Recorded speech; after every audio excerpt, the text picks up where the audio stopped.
Bismillah ar-Rahman ar-Rahim. Wa salatu wa salami ala ashraf al-mursalin.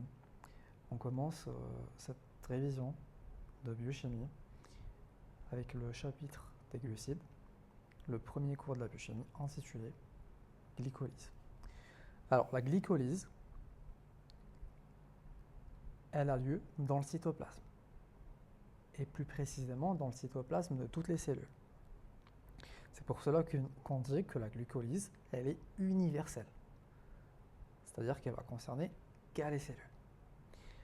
Et ou dans le cytoplasme, plus précisément dans le cytosol, y compris des neurones, des hématies et des bactéries. C'est la principale source énergétique du cerveau. Tandis que les autres voies métaboliques du glucose, donc, elles vont se dérouler dans la mitochondrie, que sont la bêta-oxydation, le cycle de Krebs et la chaîne respiratoire. Le glucose, qui va faire cette glycolyse, il provient d'où? Minradigina. Donc, il va provenir de l'alimentation, le mec là. Il va provenir de l'hydrolyse du lactose alimentaire, donc du lait. Et il va provenir de la glycogénolyse hépatique, donc du glycogène, glu et gly, ok, glycogène, ou de la néoglucogénèse hépatique, c'est la formation du glucose à partir d'autres substrats, qu'on verra par la suite. Le glucose, il est synthétisé par l'organisme et peut être substrat de la glycolyse. C'est-à-dire que on va l'utiliser pour faire cette glycolyse. Le cerveau, il n'utilise pas les acides gras, mais plutôt il va utiliser le glucose.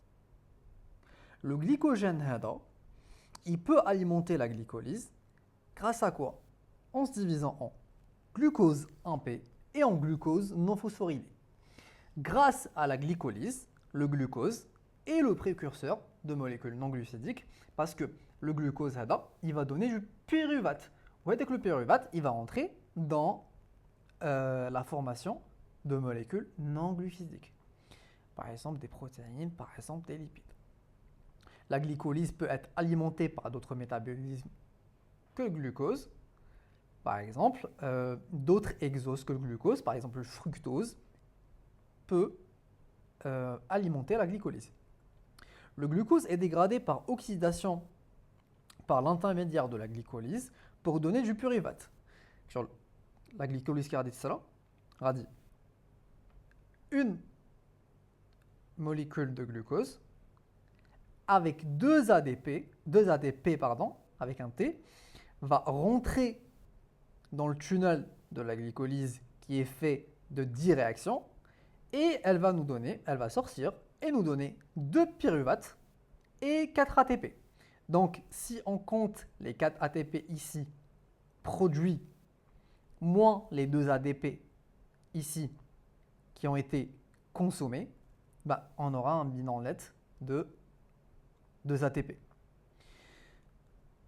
Bon, après, 2 ATP, c'est pas très beaucoup. Du coup, qu'est-ce qui va nous donner de l'énergie? C'est ce pyruvate. Ce pyruvate-là, il va faire la décarboxylation oxydative, ensuite le cycle de Krebs, ensuite la phosphorylation oxydative, pour nous donner encore et encore de l'ATP. Ok, le pyruvate formé peut entrer dans 2 voies métaboliques distinctes. Et ça dépendra selon si on est en présence d'air ou non. Si on est dans un milieu aérobie, il va se passer la décarboxylation oxydative du pyruvate. Et si on n'a pas d'air, là, la fermentation va plutôt se passer. Ok, fini avec cette introduction, on va passer à la définition. Alors, la glycolyse, c'est la voie métabolique qui consiste en l'oxydation d'une molécule de glucose qui a 6 carbones, C6H12O6, rappelez-vous, en 2 molécules de pyruvate à 3 carbones. Ok, donc on va diviser 6 par 2, ça va nous donner 3. C'est la réaction commune à la plupart des espèces vivantes. Et il faut savoir que c'est la seule source d'énergie des cellules qui n'ont pas de mitochondrie.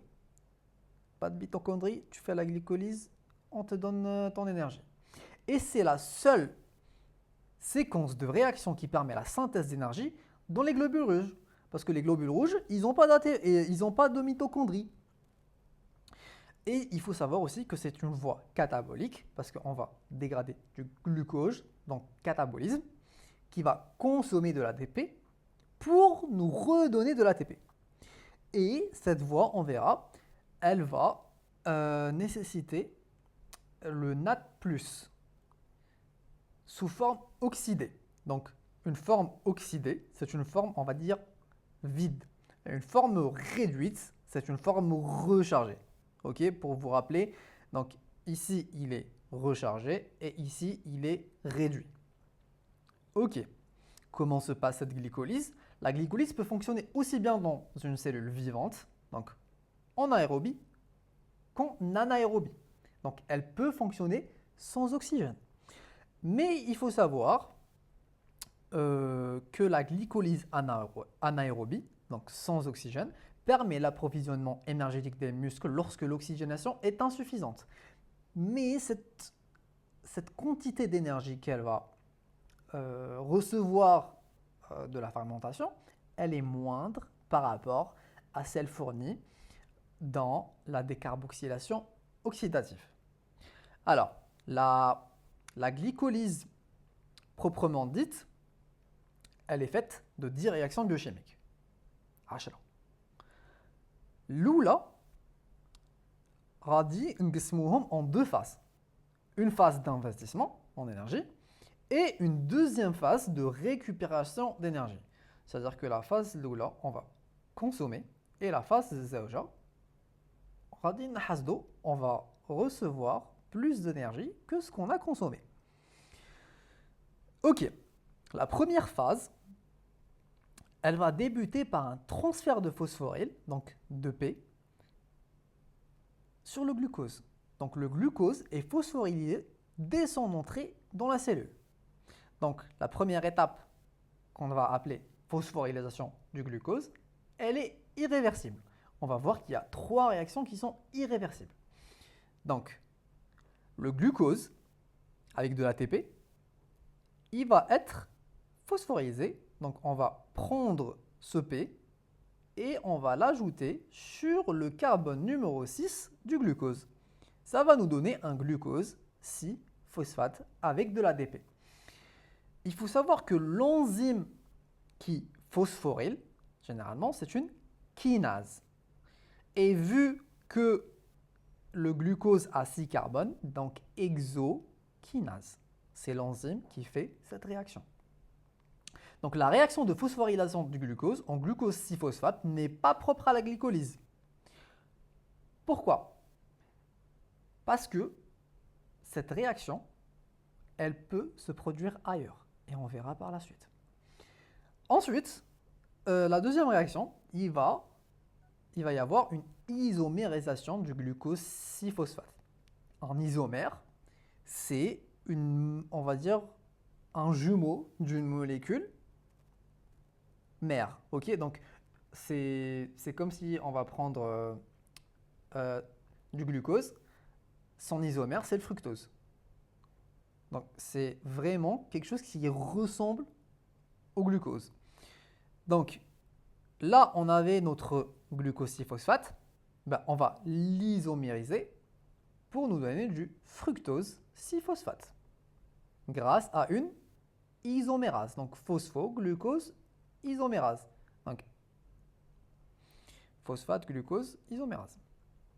La conversion du glucose 6P en fructose 6P est une réaction d'isomérisation réversible. Donc elle va dans les deux sens. Il peut donner ça comme il peut donner ça. La molécule de fructose 6P est un isomère du glucose 6P. Ça, on l'a déjà dit. La phosphorylation, donc troisième réaction, c'est la phosphorylation du fructose. Donc on a phosphorylé le glucose, on va encore phosphoryliser le fructose, qui est une réaction irréversible. Par quoi? Par une phosphofructose, ici aussi kinase. Pourquoi? Parce qu'on va utiliser de l'ATP. Donc cette phosphofructose kinase 1, pourquoi 1 parce qu'elle va ajouter le P dans le carbone numéro 1 du fructose, sachant qu'il y a déjà un P sur le carbone numéro 6. Ok? Donc, fructose 6-phosphate plus ATP va nous donner fructose 1,6-biphosphate plus ADP. Les étapes à 6 carbone consomment de l'ATP. Donc, il faut savoir qu'ici, on avait 6 carbones, le glucose à 6 carbone, le fructose à 6 carbone, et on a consommé de l'ATP. Donc, les étapes qui ont 6 carbones, 1, 2, 3, ces étapes-là, ils vont consommer de l'ATP. Ok? Sachant que juste la première et la troisième vont consommer. L'isomérisation, elle ne consomme pas et elle est réversible. Et si vous remarquez bien, les réactions où il y a de l'ATP, où il y a une kinase, sont des réactions irréversibles. Quatrième réaction, notre fructose 1,6-P est là. On va le couper en deux. Grâce à quoi? Grâce à une aldolase. Et on va le couper en deux molécules à 3 carbones. Que sont le glycéraldéhyde 3-phosphate, G3P, et le déhydroxyacétone, phosphate. Ensuite, il faut savoir que pour continuer la glycolyse, on n'a pas besoin de ce dihydroxyacétone, mais on a plus besoin du glycéraldéhyde. Donc, ça se rapproche du glucose, pour vous rappeler. Donc, on a besoin de celui-là. Ce qu'on va faire comme cinquième réaction, on va isomériser, parce qu'il a 3 carbones, ce dihydroxyacétone en glycéraldéhyde 3-phosphate. Donc, le déhydroxyacétone, il va donner le glycéraldéhyde 3-phosphate, et ça va être le deuxième G3P. Et à partir de maintenant, mettez-vous dans la tête que chaque réaction, elle va se passer en double. Et on va entrer dans la deuxième phase de récupération d'énergie. Alors, la sixième étape, c'est l'oxydation et la phosphorylisation. Donc, ce glycéraldéhyde 3P, avec du PI, qui est du phosphate inorganique, et avec du NAD+, va donner le 1,3, donc biphosphoglycérate, avec du NADHH+. Donc, on lui a enlevé un H et ajouté un P. Le P, on l'a ajouté en position 1, il est devenu 1,3. Et le H, on l'a pris pour réduire ce NAD+. Donc, cette étape de la glycolyse catalysée par la glycéraldéhyde 3-phosphate déshydrogénase permet l'incorporation d'un phosphate inorganique. Donc, on va incorporer ce PI dans glycéraldéhyde 3-phosphate. Et le plus important, c'est qu'on a produit ce NADHH+. Et ce NADHH+, c'est une forme d'énergie. Qu'est-ce qu'il va faire ce NADHH+? Il va essayer de faire sortir l'énergie en lui. Mais rappelez-vous que tout se passe ici, dans le cytosol. On est d'accord. Et pour produire de l'énergie, il faut que ce NADHH+ va dans la mitochondrie. Et pour cela, il doit être transporté. Par quoi? Par une navette malate aspartate. Il existe aussi une autre navette qu'on appelle la glycérol 3-phosphate. Et cette navette-là, elle va produire moins d'ATP que la navette malate aspartate. Pourquoi? Parce que la navette glycérol 3-phosphate, elle va transférer le H+, du NADH+, celui-là, sur un FAD+. Et un FAD+, selon les sources, il va donner 1,5 ATP à 2 ATP.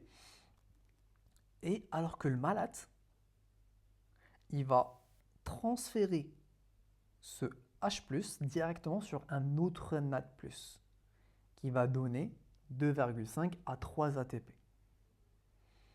Ok, on continue. Voilà. Alors, la navette glycérol 3-phé et celle du malate aspartate transfèrent les équivalents réducteurs du NADH+ à la chaîne respiratoire mitochondriale pour produire de l'ATP.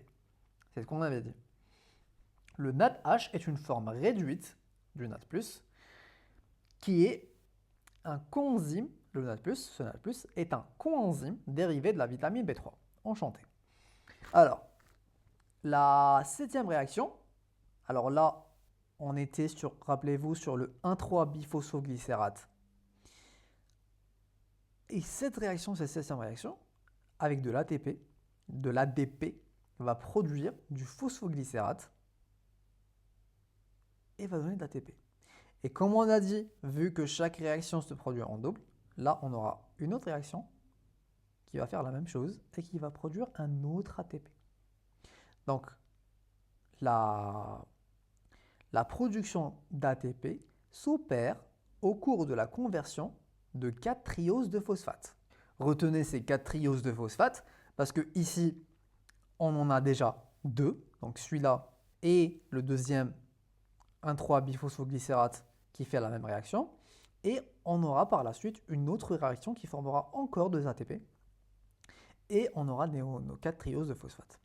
La conversion en 2-phosphoglycérate, donc le 3-phosphoglycérate est transformé en 2-phosphoglycérate.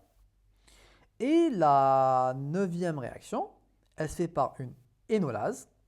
Et ce 2-phosphoglycérate deviendra le phosphoénylpyruvate, ou le PEP. Et avec de l'H2O, parce que c'est une déshydratation. Donc on va déshydrater ce phosphoglycérate et ça va nous donner de l'eau. Et rappelez-vous, donc il y a 2 réactions de la même façon qui se passent. Et donc on aura 2 molécules d'H2O qui sont produites par molécules de glucose oxydé. Et ce PEP, il est très important parce que c'est un substrat énergétique permettant la synthèse d'ATP. Et cela grâce à la 10e et dernière réaction qui est elle aussi irréversible, donc par une kinase. Si vous avez remarqué, toutes les réactions qui sont faites par une kinase, la 1, la 3 et la 10e réaction, sont irréversibles. Donc le pyruvate kinase catalyse la conversion irréversible du phosphoénylpyruvate, le PEP, en pyruvate. La déphosphorysation du phosphoénylpyruvate en pyruvate est irréversible et s'accompagne d'une production d'ATP. Le pyruvate est le terme ultime de cette voie. Le pyruvate est un carrefour métabolique permettant d'orienter vers la voie aérobie ou anaérobie qui fait suite à la glycolyse. Alors, il faut savoir que cette glycolyse, comme le cycle de Krebs qu'on verra dans la prochaine vidéo, comporte 3 réactions irréversibles. La première, la 3e et la 10e, qui est faite par les kinases. Les étapes réversibles sont au nombre de 7 et l'une d'elles génère de l'ATP. C'est celle-là. C'est la 7e réaction qui va générer de l'ATP. À l'exception des produits initiaux et finaux, la glycolyse n'utilise comme intermédiaire métabolique que des composés phosphorylés. Donc, ici, si vous avez remarqué, donc les produits initiaux et finaux de la glycolyse, ils ont tous des P. À l'exception du pyruvate et du glucose. Chaque produit qu'on a vu y était phosphorylé. Les composés phosphorylés sont piégés dans le cytoplasme et ne peuvent pas sortir de la cellule. Donc imaginez, c'est comme si les molécules phosphorylées, ce P, c'est comme une forme de cadenas qui va se coller sur le pied des molécules pour ne pas les laisser sortir du cytoplasme. Donc, tu es phosphorylé, tu restes ici, tu ne sors pas. Ok. Et l'étape à carbone de la glycolyse permet l'activation des sucres. Oui, bah c'est la première étape. Ok. Donc, les molécules produites en même temps qu'une molécule d'ATP sont le pyruvate, parce que c'est la 10e réaction, et la 7e réaction du phosphoglycérate, qui va donner aussi de l'ATP. Ok, donc le bilan net est de 2 ATP, parce que on a consommé 2 pour produire 4, et le bilan énergétique de la dégradation d'une molécule de glucose en pyruvate en milieu anaérobie peut être de 32 ATP. Donc en aérobie, on peut avoir jusqu'à 32 ATP. Et en anaérobie, on ne produit rien. Ok. Alors, on va parler un tout petit peu des enzymes de la glycolyse. Alors, ces enzymes-là, on va commencer par l'exokinase, qui est l'enzyme de la première réaction. Alors, cette enzyme, elle se rencontre dans la plupart des tissus animaux. Elle va catalyser une réaction irréversible de la glycolyse et elle va subir une inhibition allostérique. Donc, elle est régulée allostériquement, c'est-à-dire qu'elle est régulée par des effecteurs. Des effecteurs, c'est soit des substances qui vont l'inhiber, soit des substances qui vont l'activer. Donc ici, par exemple, l'exokinase, elle est inhibée par quoi? Par le produit de sa réaction qui est le glucose 6P. Si on regarde les trucs, bah, c'est logique. Alors, parce que l'exokinase, si elle a trop de produits, elle ne va pas travailler. Deuxième enzyme, c'est la glucokinase. Pareil, c'est une enzyme qu'on pourrait remplacer par l'exokinase. Parce que exo, on a dit c'est par rapport au 6 carbone du glucose. Mais là, la glucokinase, sa particularité, c'est qu'elle est exclusivement hépatique et qu'elle est soumise à une régulation transcriptionnelle et non pas allostérique et qu'elle catalyse l'étape d'engagement de la glycolyse, pareil que l'exokinase. Donc, dans l'hépatocyte, vu qu'elle est exclusivement hépatique, le glucose est phosphorisé par l'exokinase. Alors, cette régulation transcriptionnelle, elle va concerner beaucoup plus les gènes par rapport à la régulation allostérique, qui est plus un système d'inhibition et d'activation par des molécules. Ensuite, le phosphofructokinase 1, la PFK1 qui va catalyser la réaction numéro 3, c'est l'enzyme clé de la glycolyse. La réaction catalysée par la PFK1 est couplée à une réaction d'hydrolyse d'ATP. La troisième réaction consomme de l'ATP. C'est une kinase. Elle détermine l'engagement dans la phase de retour sur investissement de la glycolyse. Parce que jusqu'ici, on consommait, d'accord? Et comme on a dit, la PFK, elle est soumise à un contrôle allostérique. Elle est inhibée par la citrate, par l'ATP et par l'ion fluorure. La citrate, parce que c'est un intermédiaire du cycle de Krebs, et vu que le cycle des Krebs est déjà entamé, c'est-à-dire qu'on n'a pas besoin de pyruvate, donc tu te calmes PFK1. ATP parce qu'il y a déjà de l'énergie, donc ça va, et par l'ion fluorure. Elle est activée par le fructose 2,6 biphosphate et l'AMP. Le fructose 2,6 biphosphate, le fructose 2,6 phosphate, mais il faut savoir qu'il est synthétisé par la réaction numéro 2, dite maintenant du fructose phosphate, et c'est comme si la deuxième réaction, cette réaction-là, elle va produire du fructose 6-phosphate, qui est un substrat du PFK1, et en plus de ça, elle va produire ce fructose 2,6-phosphate qui va activer allostériquement le PFK1. Donc la deuxième réaction, elle peut booster la troisième réaction. Ok, donc le PFK1 a un site catalytique et un site régulateur, et il faut savoir aussi que l'ATP, à haute concentration, intracellulaire est d'abord un effecteur. Donc un effecteur comment? Inhibiteur. Et que l'ATP à basse concentration intracellulaire est un substrat. Parce que la PFK est une kinase. L'AMP est un effecteur lui aussi, mais c'est un effecteur activateur. Et l'ATP est un régulateur allostérique à la fois du pyruvate kinase et de la phosphofructokinase 1. Ok, c'est tous les deux des kinases.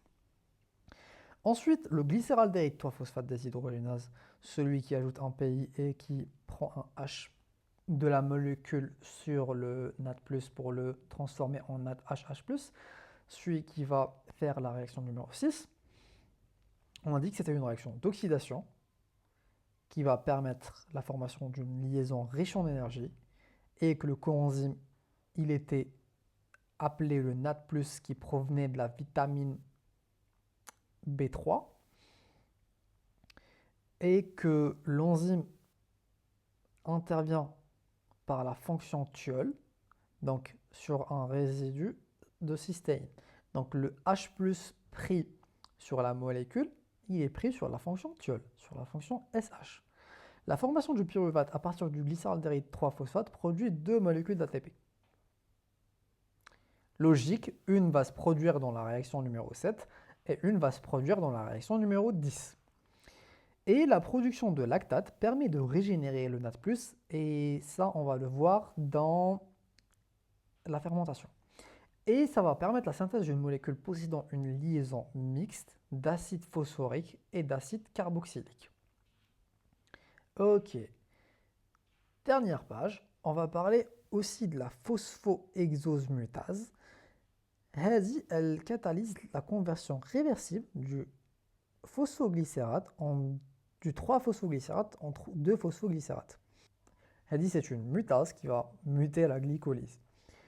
Et l'aldolase A, elle va catalyser la rupture du fructose 1,6-phosphate en 2-triose de phosphate. L'aldolase, c'est elle qui va couper le fructose en deux molécules A3C. Et l'énolase permet de synthétiser une molécule possédant une liaison énolphosphate à haut potentiel de phosphorylation. Ok. La phosphorylation du fructose 6P en 1-fructose P, c'est l'étape de contrôle de l'engagement de la voie de la glycolyse. On l'a dit. La réaction est catalysée par une enzyme allostérique, la PFK1. On l'a dit. L'ATP est à la fois substrat et inhibiteur de la réaction. Donc la scission du F1,6 biphosphate scinde ce fructose 1,6 biphosphate en deux molécules de 3 carbones. La génération d'ATP se déroule durant les étapes suivant la scission du 1,6 biphosphate. Logique parce que c'est là qu'on va rentrer dans le retour sur investissement qu'on a investi en ATP. Et l'ATP généré lors de la glycolyse est dans tous les cas généré à partir d'ATP. Ok. Petit mot sur la phase de retour sur investissement. Elle conduit de deux molécules de glycéraldéhyde 3P à deux molécules de pyruvate par molécule de glucose. Elle s'accompagne d'une production de 4 ATP par molécule de glucose, mais le bilan net, on a dit que c'était 2. Les étapes impliquées dans la transformation du glycéraldéhyde 3P en phosphoénolpyruvate sont toutes réversibles. Logique parce qu'on a dit que c'était la réaction numéro 10 qui était irréversible et celle qui transforme le phosphoénolpyruvate en pyruvate. Et dans la phase préparatoire de la glycolyse, deux molécules d'ATP sont investies pour convertir une molécule de glucose en deux molécules de glycéraldéhyde 3-phosphate. Donc, c'est les deux molécules d'ATP qu'on a investies. Il existe une seule réaction irréversible dans la phase de remboursement de la glycolyse, c'est, comme on a dit, la transformation du phosphoénolpyruvate en pyruvate. Donc, pendant la phase de remboursement de la glycolyse, deux réactions de phosphorylation du substrat se produisent. C'est-à-dire qu'on va utiliser 2 ATP, 2 kinases. Ok. Un petit mot sur la régulation. Donc, elle va dépendre de l'état énergétique de la cellule. Un rapport NAD sur NADH élevé dans la cellule stimule la glycolyse. Et l'insuline et le glucagon ont des effets inverses sur l'activité glycolytique de la cellule. Donc, plus il y a de NAD, plus ça va stimuler la glucolyse. Et l'insuline et la glucagon ont des effets inverses. Logique. La protéine phosphatase 2A active l'engagement de la glycolyse. Vous vous rappelez du fructose 2,6-phosphate qui active la PFK1. Eh bien, il va être créé grâce à cette protéine, la protéine phosphatase 2A. Donc, qui va favoriser l'engagement dans la glycolyse. La principale régulation fait intervenir la quantité de glucose et les besoins énergétiques de la cellule. Logique, les trois réactions irréversibles de la glycolyse sont soumises à une régulation. Logique. Et la phosphofructokinase est l'enzyme la plus soumise à des régulations. C'est la PFK. Les inhibiteurs de la glycolyse sont l'ATP, le citrate et l'ion fluorure. On l'a dit. L'ATP analine et l'acétyl-CoA sont des inhibiteurs allostériques de la 7-pyruvate kinase hépatique. Logique, s'il y a des substrats, on ne va pas chercher à produire du pyruvate. L'élévation de la concentration d'AMP active la glycolyse, la bêta-oxydation et inhibe la synthèse des lipides.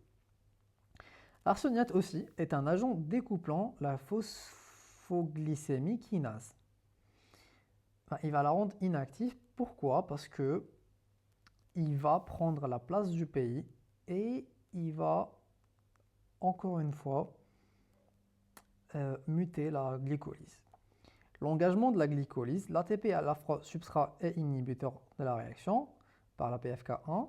La PFK1 est activée par le fructose 2,6-phosphate et le fructose biphosphate est activé par la protéine kinase A. Le fructose 1,6-biphosphate est un activateur de la pyruvate kinase, puisque c'est un substrat plus haut qui va activer par la suite la réaction numéro 10.